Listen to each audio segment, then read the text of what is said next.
Namatay sa pananambang ang isang barangay kagawad sa Bacara, Ilocos Norte. Kabilang ang anggulong politika sa mga iniimbestigahan ng pulisya. Makibalita tayo kay Mark Masudog ng GMA Ilocos. Dead on arrival sa ospital ang barangay kagawad na si Crisanto Albano matapos siyang maambush sa barangay Pasngal, Bacara, Ilocos Norte. Ayon sa mga investigador, minaneho ng biktima ang isang SUV para ihatid ang tatlong miyembro ng isang pamilya sa bayan ng San Nicolas. Papalabas na sila sa National Highway nang pagbabarilin sila ng hindi pa nakikilalang salarin.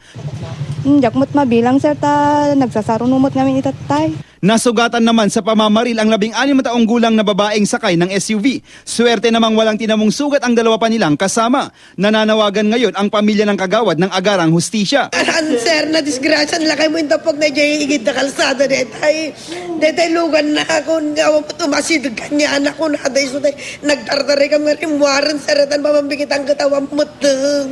Nakuha sa crime scene ang mahigit 10 basyon ng bala ng caliber 45 na baril. Bumuo ang PNP Ilocos Norte ng Special Investigation Task Group para imbestigahan ang pananambang. 3 anggulo ang inaaral ng pulisya na posibleng motibo sa krimen. Na-discuss namin yung tungkol sa personal na buhay niya, yung sa negosyo naman niya, at saka sa magiging barangay kagawad niya, at saka yung former ABC presidents. Inaalam pa kung sino ang nasa likod ng pamamaril. Mark Masudog, Nagbabalita, Pilipinas.